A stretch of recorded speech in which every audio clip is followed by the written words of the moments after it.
Alright, so the standard normal distribution, I still do want you to do the reading in Kognity for this, but hopefully if you've already done the reading, this will clarify a little.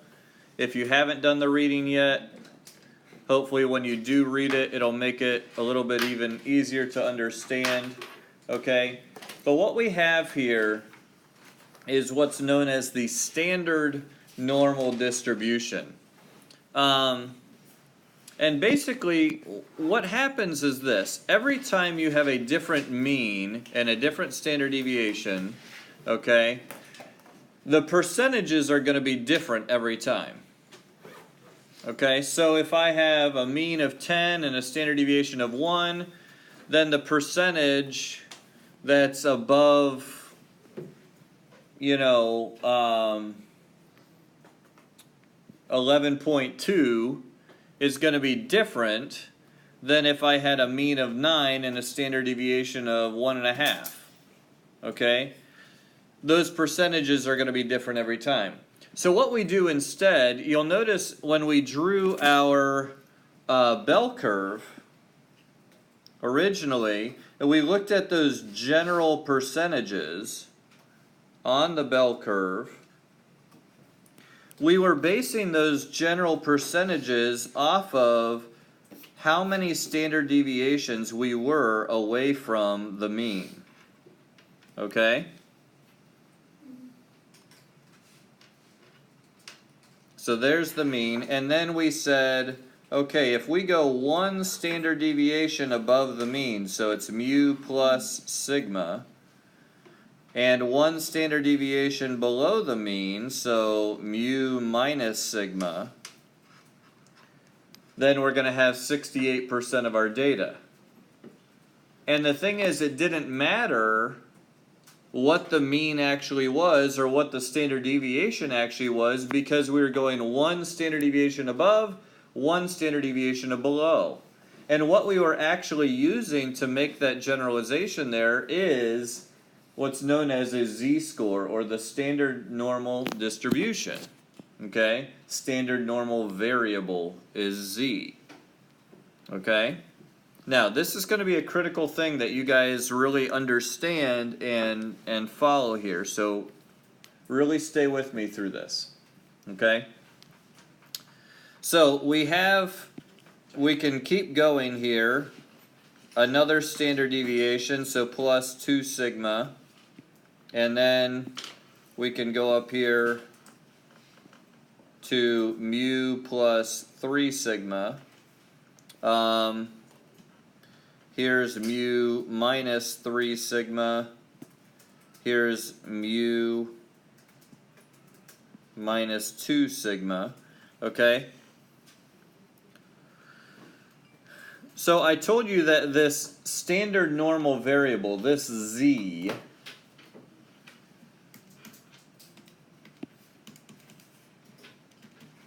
represents the number of standard deviations we are away from the mean.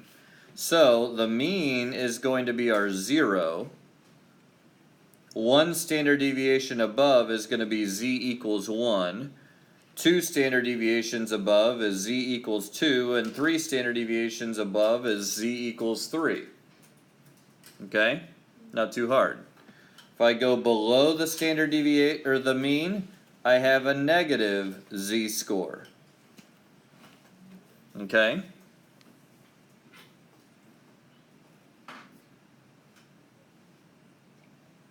So that's what we have here. Okay? Now, notice here I still have a normal distribution. However, every time we're using the standard normal, the mean is going to be 0 and the standard deviation is going to be 1. Okay? So, watch this. This is why this works. Let's assume x is distributed normally with a mean of mu and a standard deviation of sigma. Okay? Now, in our previous unit, we looked at what happened to the mean and standard deviation anytime we added or subtracted from all the data. Okay, what happens to the mean when we add or subtract the same amount from all the data? Changes the same way. It changes the same way. Okay, what happens if we multiply or divide it? Same way. It's going to be the same thing. Okay, how about the standard deviation? What happens if we add or subtract from the standard deviation? Stays the same. It stays the same. Okay, what happens if we multiply or divide? Changes. It changes the standard deviation.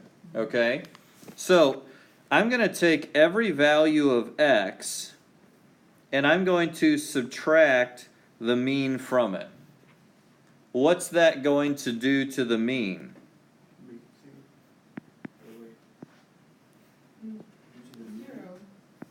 Yeah, the mean is going to change by whatever the mean is. So now the mean is 0. Okay?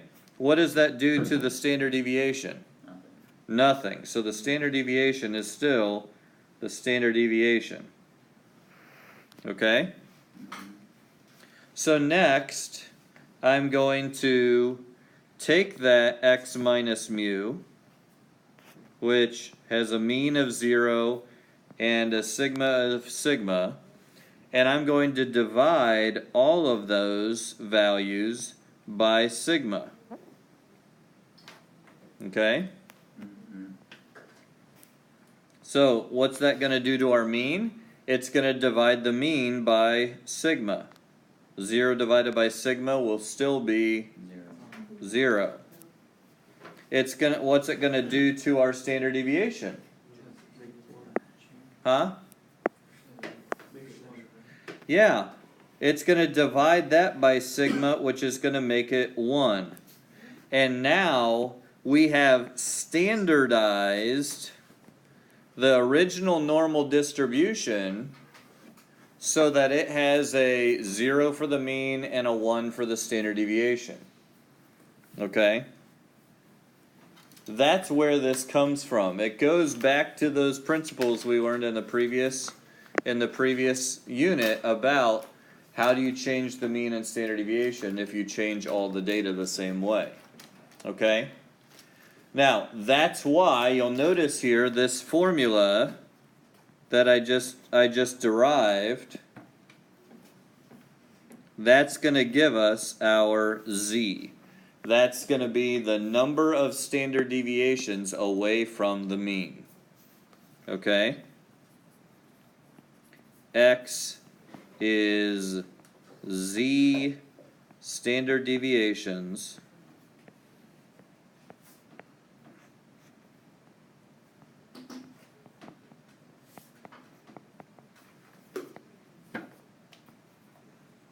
away from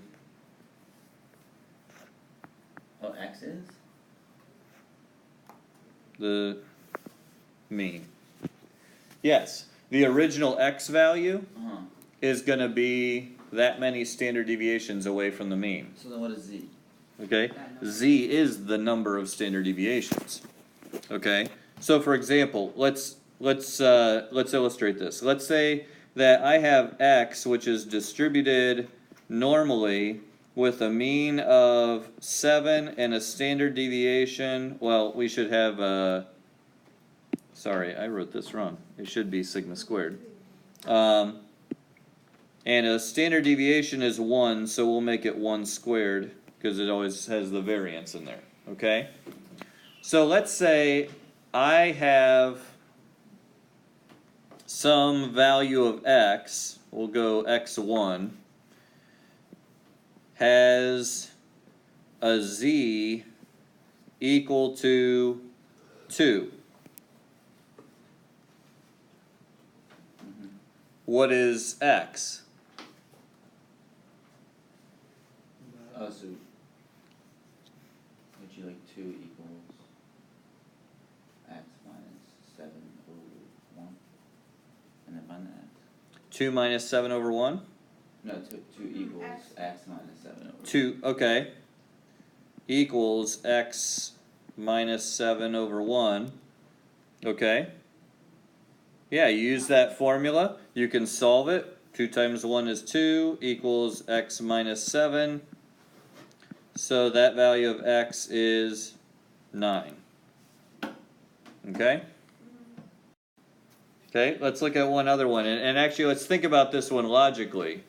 Because the standard deviation is 1, if the z is 2, okay, here was the mean at 7, which means a z of 1 gives me 8, a z of 2 gives me 9. Okay? What if I had some x2 that has a z equal to negative 1.5?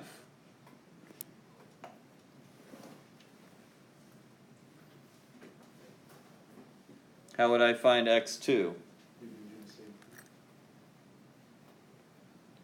Okay. What is it if it has a z of negative 1? 6. Okay. A negative 2 would be 5. So yeah, a z with a negative 1.5 is going to be 5.5. Okay. Now again, you can use the formula. X of 2 minus 7 over 1 is going to equal negative 1.5. Multiply by 1 and add 7, and I get x of 2 equals 5.5. Okay?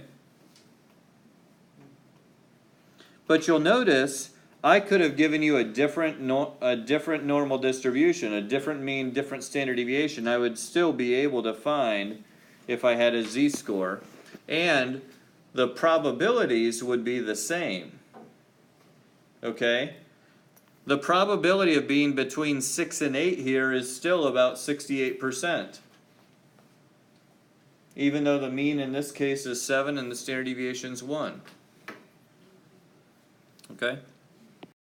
Alright, so why do we do this? Okay? Here is one example that actually is a really good example to show us how this can be useful. Alright? So Emma had these 5 different mid-year exams. Okay?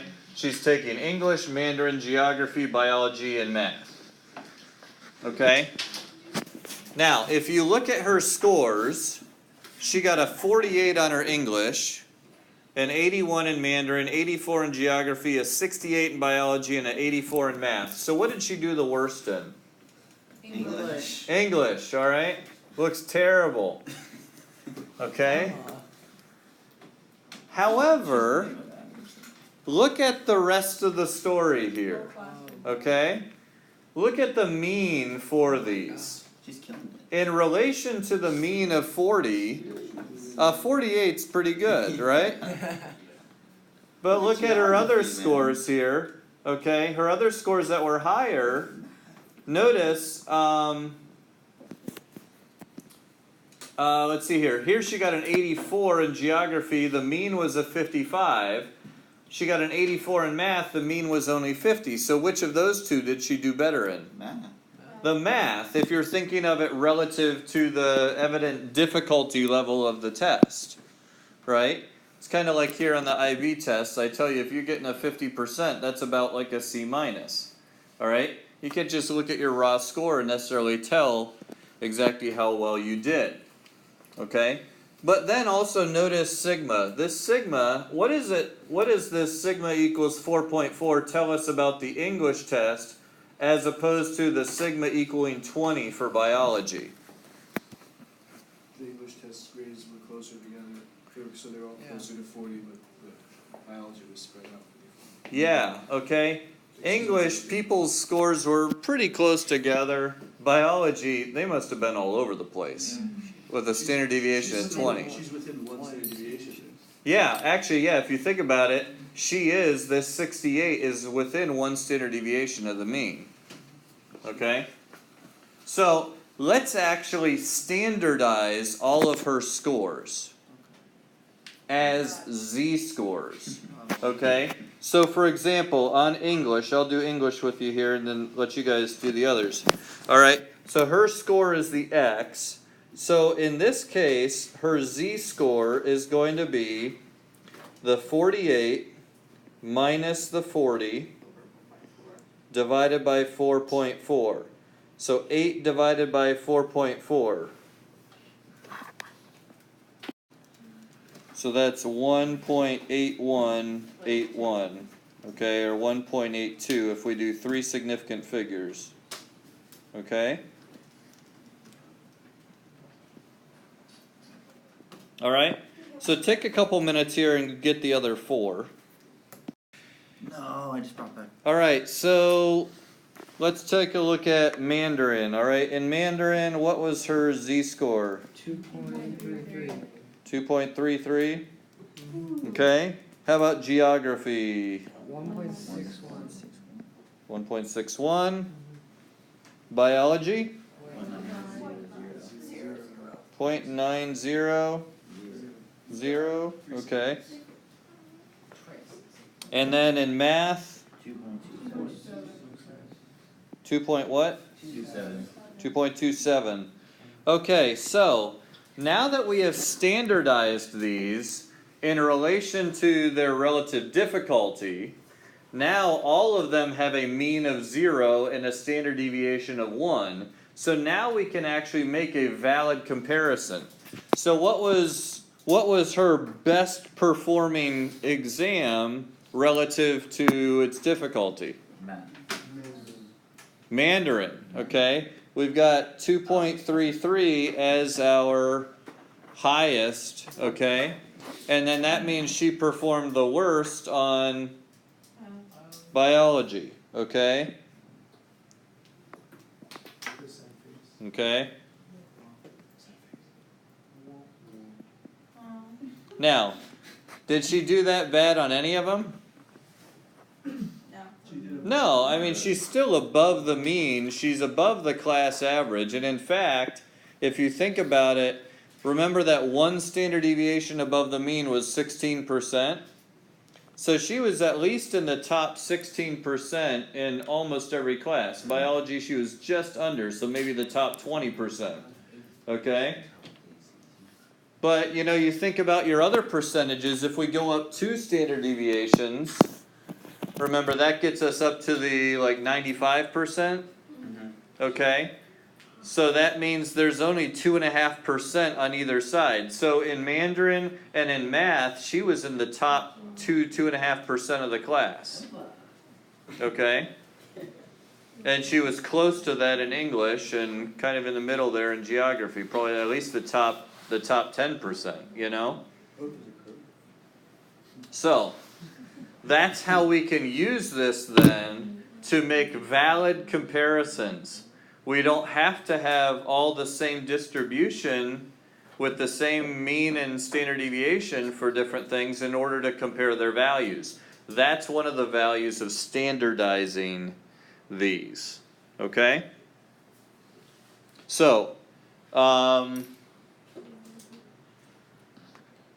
rest of these are similar types of problems. This one uses that general bell curve to try to get you used to dealing with z-scores in general. Okay? Notice on number 4 at the bottom, you're translating what scores would be into what the corresponding z-score would be. Alright? So think about those. Alright? It's actually super easy once you realize what you're supposed to do. Okay? But then you're also finding different probabilities. Use the table there yourself for number 3 to get the probabilities. But then here on number 5, we're back to using the calculator. Okay? And we can use normal CDF, but what's the mean and standard deviation going to be every time? Let's figure it out. No. 0 and 1. 0 and 1. Okay? By the way, did you happen to notice when you hit distribution and you hit normal CDF, it brought up the little menu? it puts 0 and 1 in there like by default. Yeah. That's why, because we use this so much. Okay? So, have a few more to practice with here. Okay? And hopefully that'll help you get this down really well. Okay? All right.